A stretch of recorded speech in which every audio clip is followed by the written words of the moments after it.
pada siang ini topik yang akan dibahas di forum Dokter Mata ini adalah mengenai floater.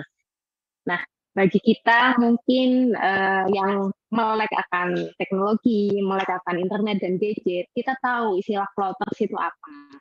Sebagian pasien saya yang biasanya usia muda, mereka itu paham, oh floaters itu ini gitu. Nah, tetapi kalau yang sudah lebih tua, yang tidak terlalu ada dengan informasi, biasanya mereka tidak paham apa itu floaters. Nah, pada tampilan depan bisa kita lihat ada gambaran langit dengan awan, dengan ada bintik-bintik dan garisnya. Itu adalah deskripsi dari floaters itu. Itu sebenarnya bukan sebuah diagnosa. Floaters itu adalah sebuah gejala atau simptom yang dirasakan oleh pasien. Pasien merasakan seperti ada nodul berwarna putih ataupun hitam, seperti ada garis berwarna putih ataupun hitam yang bergerak. Jadi dia ikut dengan kita melirik ke kanan, dia ikut bergerak. Dengan kita melirik ke kiri, dia ikut bergerak.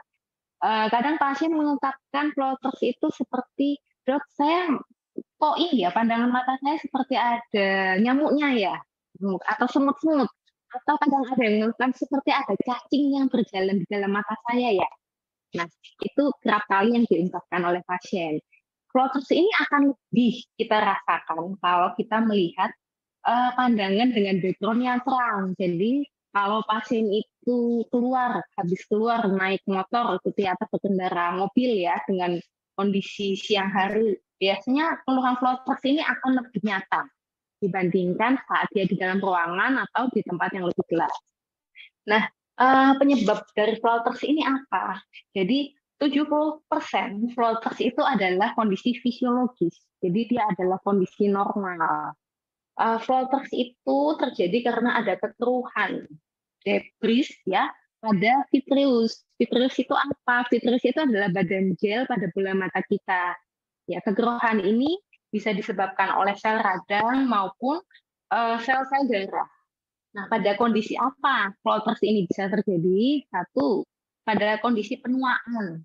Dengan kita bertambah usia, vitreous tadi, ya, badan vitreous yang semula gel itu bisa berubah jadi lebih cair.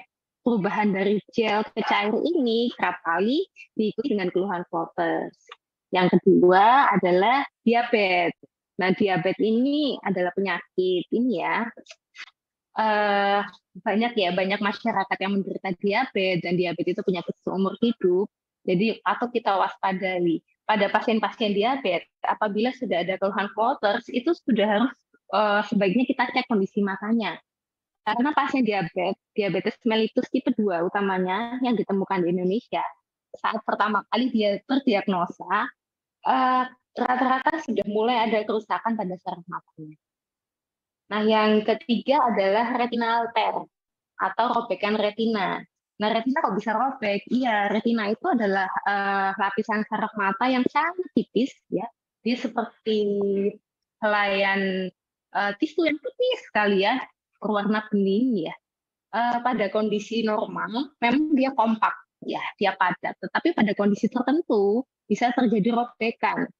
Faktor risiko pertama adalah pasien-pasien dengan high myopia. Jadi pasien-pasien minus itu bola matanya panjang, retinanya meregang, sehingga rawan terjadi robekan.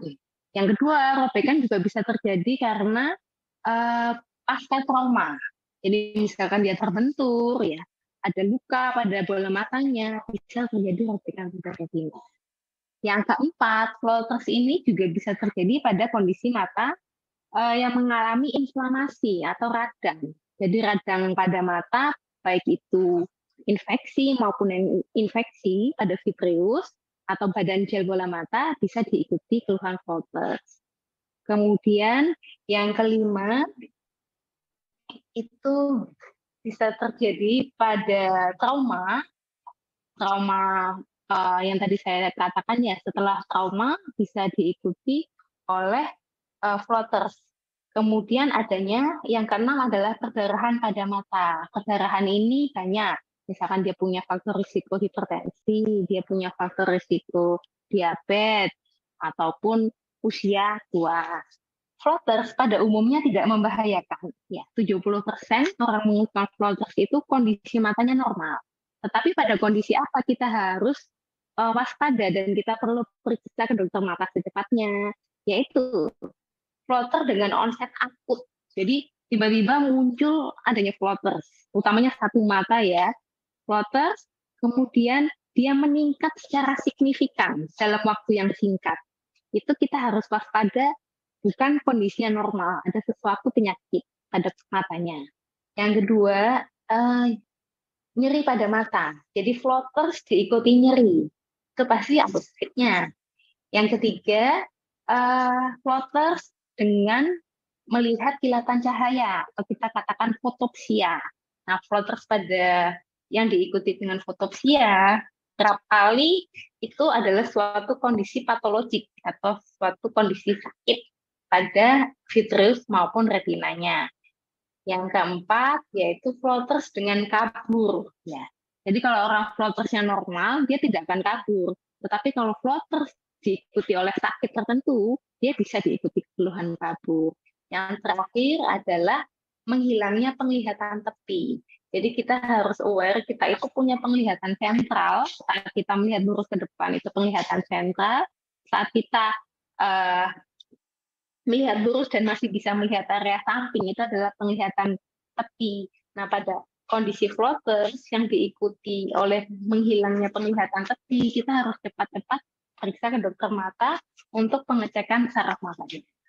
Nah, terapinya apa? Pada kondisi normal, floater yang fisiologis tidak dilakukan apa-apa. Ya, pasien akan beradaptasi dengan kondisi tersebut.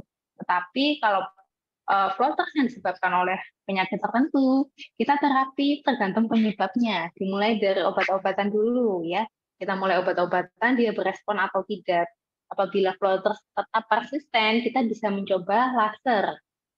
Atau yang terakhir adalah operasi.